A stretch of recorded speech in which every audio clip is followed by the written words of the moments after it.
नमस्कार दोस्तों, स्वागत है आप सभी का आपके अपने चैनल आज स्टडी ऑफिशियल पर। तो दोस्तों, जैसा कि आप सब जानते हैं कि इस समय दुनिया में बहुत से देश युद्ध के कगार पर खड़े हैं, लेकिन एक संघर्ष ऐसा भी है जिसने पूरी दुनिया का ध्यान अपनी ओर खींच लिया है।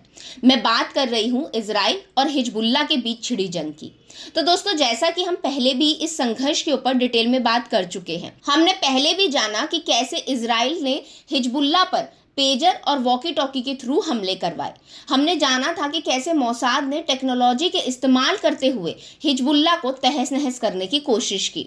अगर आपने वो वीडियो नहीं देखा है तो लिंक डिस्क्रिप्शन में मौजूद है, आप वहां पर क्लिक करके उसे देख सकते हैं। आज के वीडियो में हम बात करेंगे दोस्तों आगे की। तो आपको बता दूं कि इजराइल ने फिर से हिजबुल्लाह के ठिकानों पर 1600 से ज्यादा हमले किए हैं और इस बार की तबाही वाकई खतरनाक साबित हो रही है। अब सवाल उठता है कि क्या ये लड़ाई सिर्फ हिजबुल्लाह के खिलाफ है या इसका असर पूरे लेबनान और मिडिल ईस्ट पर पड़ने वाला है। तो दोस्तों, इस वीडियो में हम इस पूरे घटनाक्रम को विस्तार से समझेंगे और जानेंगे कि आखिर ये लड़ाई क्यों हो रही है और इसके भविष्य में क्या परिणाम हो सकते हैं। लेकिन दोस्तों, इससे पहले अगर आप हमारे चैनल पर पहली बार आए हैं या अभी तक चैनल को सब्सक्राइब नहीं किया है तो पहले वो कर ले और हाँ, बेल आइकन को हिट करना बिल्कुल ना भूलें ताकि हमारे फ्यूचर वीडियोस की अपडेट आप तक सबसे पहले पहुंचे। तो चलिए शुरू करते हैं।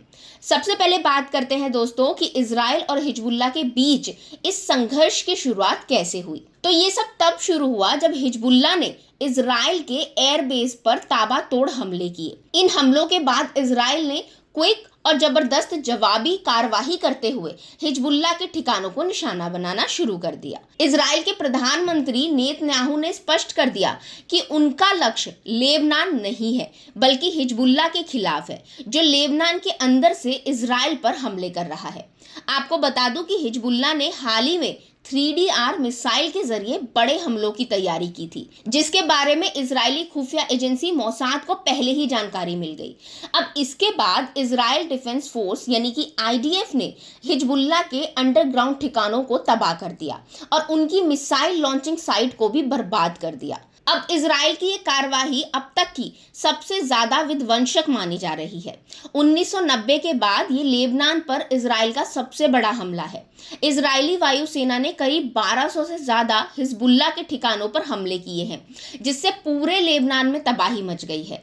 हिजबुल्लाह के रॉकेट और मिसाइल लॉन्चिंग साइट्स को नष्ट कर दिया गया है, जिसके बाद दक्षिणी लेबनान में अफरा तफरी मच गई है। इस हमले के बाद दोस्तों अब हिजबुल्लाह के लड़ाकों ने अपने अंडरग्राउंड ठिकानों को छोड़ दिया है और भागने पर मजबूर हो गए हैं, जबकि हिजबुल्लाह कुछ घंटे पहले ही इजराइल को बड़ी तबाही देने की योजना बना रहा था।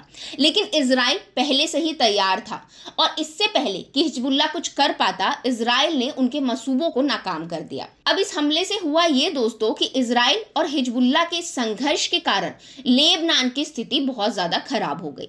500 से ज्यादा लोगों की मौत हो चुकी है, जिसमें महिलाएं और बच्चे भी शामिल हैं। इसके अलावा 1600 से ज्यादा लोग घायल हो गए हैं। ये साफ दिखाता है दोस्तों कि अब ये लड़ाई केवल हिजबुल्लाह तक सीमित नहीं रही, बल्कि इसका असर लेबनान के आम नागरिकों पर भी पड़ रहा है। अब बात करें अगर इजराइल की, तो इस पूरे संघर्ष में इजराइल का कहना है कि उसने सिर्फ हिजबुल्लाह के ठिकानों को निशाना बनाया है, लेकिन हिजबुल्लाह के लड़ाके नागरिक इलाकों से हमले कर रहे थे।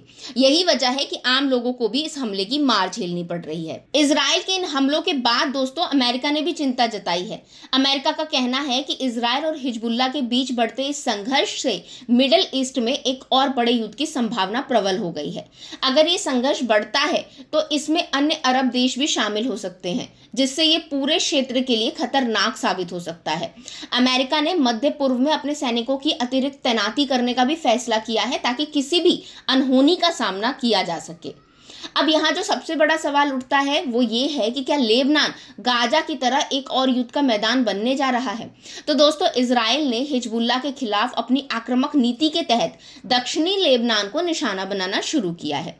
इजराइल की योजना है कि हिजबुल्लाह को कमजोर करके एक डिफेंस लाइन तैयार की जाए और लेबनान के नागरिकों को दूसरे इलाकों में बसाया जाए ताकि हिजबुल्लाह का प्रभाव वहां से खत्म किया जा सके। हालांकि ये कदम कितना सफल होगा ये तो आने वाला वक्त ही बताएगा, लेकिन एक बात साफ है दोस्तों कि अगर ये लड़ाई लंबी खिंचती है तो इससे लेबनान को भारी नुकसान होगा और ये गाजा जैसी स्थिति में पहुंच सकता है। इस पूरे संघर्ष के भविष्य पर अगर नजर डालें तो ये लड़ाई इजराइल के लिए जितनी फायदेमंद दिख रही है ना, उतनी ही जोखिम भरी भी है।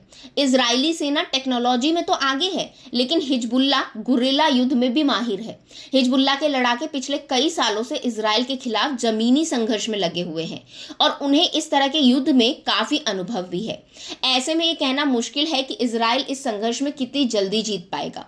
तो दोस्तों आज की वीडियो के लिए बस इतना ही। अगर आपको ये वीडियो पसंद आया हो तो इसे लाइक करें, शेयर करें और अपनी राय हमें कमेंट के जरिए ज़रूर बताएं। चैनल को सब्सक्राइब ज़रूर करें और बेल आइकन को प्रेस करना तो बिल्कुल ना भूलें। अब मिलते हैं अगले वीडियो में एक नई जानकारी के साथ। Thank you.